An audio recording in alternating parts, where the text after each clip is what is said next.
Welcome to Uncommon Knowledge. I'm Peter Robinson.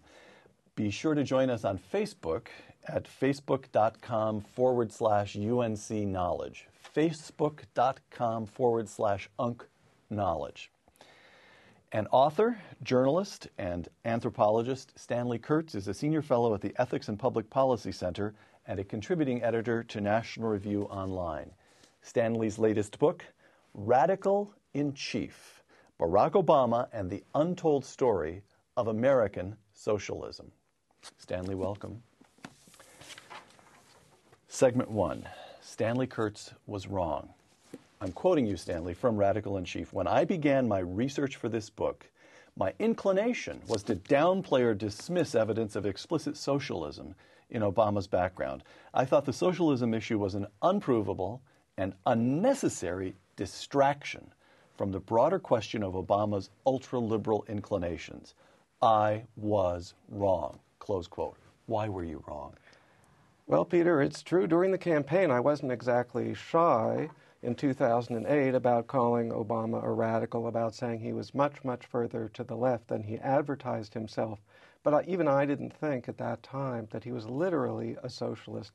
But when I looked into his past, I saw unmistakable socialist experiences, a phase of his life when he literally was a classic Marxist-Leninist. When I looked into his past, when did you do that? After he was elected? Well, during campaign 2008, I began my research on Obama's past, and that research helped to inject the issues of Bill Ayers and Acorn into the campaign. But it was after the 2008 election that I really began going all around the country, looking into archives of community organizations and radical groups that Obama had had involvement with throughout his life. And my jaw dropped at certain points when I saw material from socialist scholars conferences, for example, where it was clear that Obama had attended, that linked to his entire political career. But Stanley, what was there left for you to discover? The man had run for president of the United States. Thousands of journalists had been watching him for 2 or 3 years, of course, faithfully doing all the work, uncovering every stone, turning over every leaf to learn all they possibly could about this man's background. Correct? Right. There was really no serious effort to vet Obama during the 2008 presidential campaign, and such material as did come out was really ignored, I think, very consciously and systematically by the mainstream press. A lot of people said that Hillary Clinton must have found everything there was to find in her opposition research. Of course, none of that was true, and even I, who had done research in 2008, was tremendously surprised by the paper trail that you could uncover on Obama. But it took time, and it took somebody willing to do the work of turning up at archives, asking questions, doing research. All right. You discovered a socialist connection. Define socialism. Here's what's on my mind.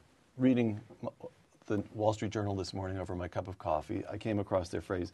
They were talking about what John Boehner, the new speaker, needs to understand, and he needs to understand that Obama is, quote, I made this a mental note, a determined man of the left. Why won't that do? Why do we need to know that he is a socialist? Well, chiefly because the community organizers who were the mentors and sponsors of Obama actively thought of themselves as socialists. It's just that they had a notion that you should keep this secret, that you should not speak to the people you organize about your socialism, but you should use it only for your own strategic purposes. And getting back to your larger question of definition, the classic definition of socialism, of course, is that you get complete national control of the means of production. The whole economy is run by the government. What people don't understand is that socialism began to change in the United States after the 1960s. The new leftists, the people from the SDS, they became frustrated after 10 or 15 years when they realized we're not going to have a socialist revolution in the United States. And of course, when Ronald Reagan became president, it became clear that you weren't going to have a nationalization strategy. So at that point, socialism changed. And the thought was to get a kind of de facto public control over the economy from below. Not through nationalization from above, but through community organizing from below. So, for example, people are familiar with the way Acorn... Acorn, give us a moment. The acronym stands for? the Association of Community Organizations for Reform Now. All right. And ACORN, one of the most powerful and prominent community organizations in the country, effectively got control of the banking sector and actually was able to carve out a whole territory within the banking sector for subprime mortgages. People who would previously never have gotten loans because they had risky credit histories could get loans now, and those loans were handled through ACORN and similar organizations. Now, the socialists of the 80s saw that as a model for socializing the economy from below. So this was the new strategy of socialism that came out after the 1960s, and this, I argue in the book, is the strategy that entranced Obama.